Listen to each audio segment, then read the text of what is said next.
welcome back everyone. Now we know what the banking bonanza was. So not quite the party that we were thinking about, but maybe quite beneficial for some people. So at the beginning of the article, the person who was writing this said that they had a friend about a decade ago that encountered an errant ATM where she wanted to take out £700, which I guess is maybe about $1 million, maybe $1,000 US. So a significant amount of money. And that money was taken from her account, but the machine didn't dispense any of her money. So maybe at first she thought, oh, I've not used the ATM correctly, it's okay. But the machine actually took the money from her account, but didn't give her any cash, which is a disaster, right? I think. And so she contacted the bank, but they believed that the machine had given her the money. And so they kind of accused her of theft a little bit, really. And then she also brought it up with senior authorities too, and they too didn't really give her any help. Completely incompetent in helping her in this situation. And then on the flip side, more of a bad thing for the bank rather than the consumers, there was recently an ATM in London, on a street in London. So it was just a regular ATM that had a very unusual error. So whatever money you wanted to take out of your bank account, the machine would actually dispense double the amount. Oh, nice. So people were taking £100 out of their account and then receiving £200. This is where the bonanza comes. Yes, honestly, it sounds great to me, but the bank thought otherwise. So about several dozen people, so not too many, but a significant amount of people were able to capitalize on this errant ATM and took advantage of that by basically doubling their wealth. Nice. But the bank were quick to shut it down, unfortunately. And so the bank were really hoping that people would return this money, but people were reluctant to for obvious reasons. Maybe they had already treated themselves to something with this free money they had received, or they just didn't want to give it back because they thought that they didn't have to. But as with most cities, there's a lot of CCTV in London. And so they know who it was because of the transaction details backed up by the CCTV footage. And in the UK, we have a law from 1968, the Theft Act, which says that if you take something, even or inappropriately use something, it's still considered as theft, even though you didn't specifically take it. If you take advantage of an error like that, you're still a thief.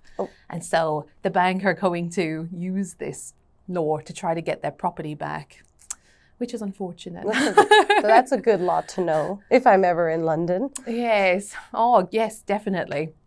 So in the past, have you ever received too much money from a merchant, either in a shop or maybe an ATM like this? No, I've had the opposite where they actually shortchange you. Yeah, shortchange me. You give them a 20 and they don't give you the correct amount, even though it was something that was less than $10. So I think that problem would be quite common in America because all the banknotes look the same. Yes, they're not correct. like a distinct, everything's green. Right. So almost forgivable, I guess. Kind of happens quite too often, so it does make sense that it's due to how everything looks so similar. So it can happen. Yes. How about yourself? No, as we mentioned earlier, I don't really use cash anymore. It's a similar situation. In the past, I have been shortchanged far more often than have received more money from someone. And because I pay by card now, I never get any benefit.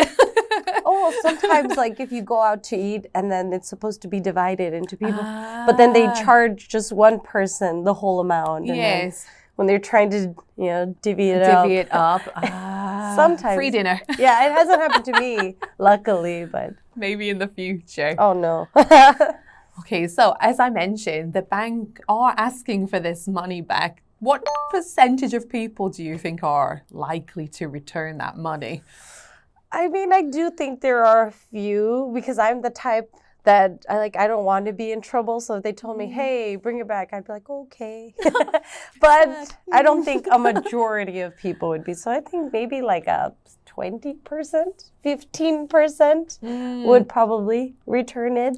Do you think? I think I'm like you. I try to be as honest as possible. And I think that in this day and age, it's far more difficult to get away with a crime. There's cameras everywhere. They have your exact bank account details. Right. There's no way that you can be like, oh, that wasn't me. I don't know who that was. maybe if there was a more anonymous aspect to it, I would think about keeping it, but at the risk of being in trouble. Yeah. I think, unfortunately, I would also have to give the money back, but I wouldn't do it happily. Yeah, not because I wanted to, because I had to. Yes. Right. So there was some interesting vocabulary in today's article. Please take a look at them and try to incorporate these words into your everyday speech. And we'll see you in the next one. Bye.